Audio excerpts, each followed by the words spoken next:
হয়ে যাওয়া, অতিরিক্ত ওজন, হার্সুটিজম যেটাকে বলা হয়, দাড়ি গজানো বা পিঠে বা পেটে বা গায়ে লোম তৈরি হওয়া, মাথার চুল পাতলা হতে থাকে, ওয়েট ম্যানেজমেন্ট করা একটা। আমি আসছি হোমিওপ্যাথিক ট্রিটমেন্ট নিয়ে।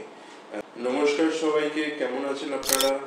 আজকে আমি একটা নতুন ভিডিও নিয়ে এলাম, যেটা অত্যন্ত গুরুত্বপূর্ণ মহিলাদের একটি স্বাস্থ্য সমস্যা, পলিসিস্টিক ওভারিয়ান ডিজিজ। এটি পিসিওডি নামে পরিচিত হলেও এখন এটিকে পিসিওডি না বলে পিসিওএস বা পলিসিস্টিক ওভারিয়ান সিনড্রোমও বলা হয়। দুটি প্রায় একই রকম, কিন্তু একটু ডিফারেন্স আছে। পিসিওডিকে ডিম্বাশয়ের একটি রোগ হিসেবে দেখা হয়, যেখানে ডিম্বাশয়ে সিস্ট তৈরি হয়। অন্যদিকে পিসিওএস একটি সিনড্রোম, যা হরমোনের ভারসাম্যহীনতার কারণে শরীরের বিভিন্ন রকম সিস্টেমকে প্রভাবিত করে। আজকে আমরা আলোচনায় পিসিওডি বা পিসিওএস এর কারণ, লক্ষণ এবং এটিকে কিভাবে নিয়ন্ত্রণ করা যায় তা নিয়ে বিস্তারিতভাবে জানব। সবার প্রথমে জানতে হবে পিসিওডি বা পিসিওএস কি। পিসিওডি বা পিসিওএস হলো প্রজনন বয়সে মহিলাদের একটি সাধারণ হরমোনজনিত ব্যাধি। এর প্রধান বৈশিষ্ট্যগুলি হলো হরমোনের ভারসাম্যহীনতা, শরীরে অ্যান্ড্রোজেন তৈরি হতে আরম্ভ করে। এর ফলে ডিম্বাশয়ের যে ডিম্বস্ফোটন প্রক্রিয়া বা ওভিউলেশন প্রক্রিয়া সেটি ব্যাহত হয়। ডিম্বাশয়ে সিস্ট তৈরি হয়, ডিম্বাশয়ের ফলিকেলগুলো সিস্টিক ট্রান্সফরমেশন হয়। ইরেগুলার মেনস্ট্রুয়াল সাইকেল একটা খুব ইম্পর্টেন্ট ফিচার। পিরিয়ডস ঠিকঠাক টাইমে হয় না, অনিয়মিত, কখনো দেরিতে, কখনো একদম হয় না, হলেও খুব অল্প পরিমাণে। এবার এর কারণের পেছনে আসা যাক। পিসিওডির সঠিক কারণ যদিও অজানা, তো মেন যেটা জেনেটিক কারণ, যদি পরিবারে মা, বোন বা অন্যান্য কাদের এই সমস্যা থাকে তাহলে পিসিওডি হওয়ার একটা ঝুঁকি বেড়ে যায়। ইনসুলিন রেজিস্ট্যান্স বা ইনসুলিন হরমোনের রেজিস্ট্যান্স পিসিওডির আক্রান্ত মানুষদের মধ্যে দেখা যায়, যে কোষ তাদের ইনসুলিনের প্রতি ঠিকঠাক সাড়া দেয় না, ফলে প্রচুর পরিমাণে ইনসুলিন তৈরি হয়, যা অ্যান্ড্রোজেন সিনথেসিস বাড়ায়। অতিরিক্ত অ্যান্ড্রোজেনিক সিনথেসিসের জন্য একটা মেল ফিচার যেমন দাড়ি, গোপ এইসব দেখা যায়। হার্সুটিজম যেটাকে বলা হয়, গায়ে লোম তৈরি হওয়া, ব্রণ সমস্যা দেখা যায়। ওজন বৃদ্ধি খুব ইম্পর্টেন্ট, একটা ওবেসিটি টেন্ডেন্সি দেখা যায়। হ্যাঁ, মাথার চুল পাতলা হতে থাকে, একটা মেল প্যাটার্ন দেখা যায়।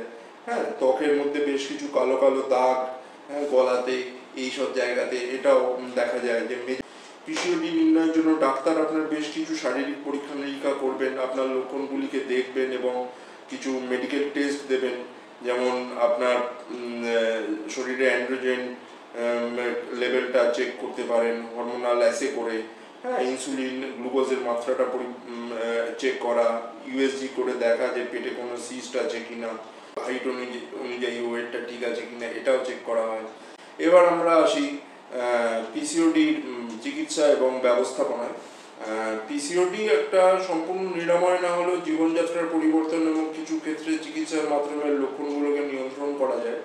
হ্যাঁ, জীবনযাত্রার লাইফস্টাইল মডিফিকেশন, ওয়েট ম্যানেজমেন্ট করা, একটা স্বাস্থ্যকর খাদ্যাভ্যাস করা, লো কার্বোহাইড্রেট খাবার, হাই ফাইবার খাবার, যেমন ভাত, রুটি, পাস্তার মতো যে খাবারগুলো, ওগুলোকে কমিয়ে নেওয়া।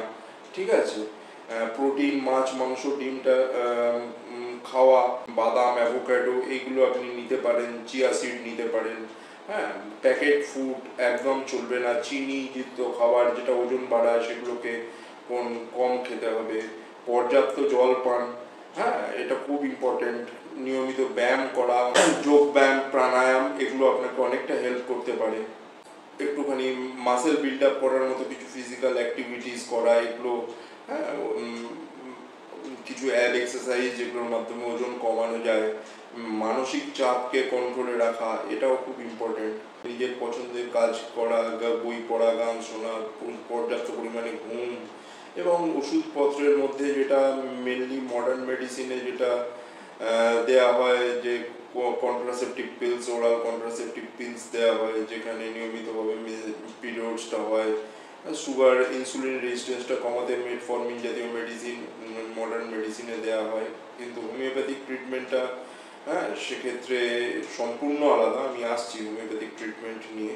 হোমিওপ্যাথিতে পিসিওডির চিকিৎসাটা সম্পূর্ণ অন্যভাবে করা হয়। এখানে আপনার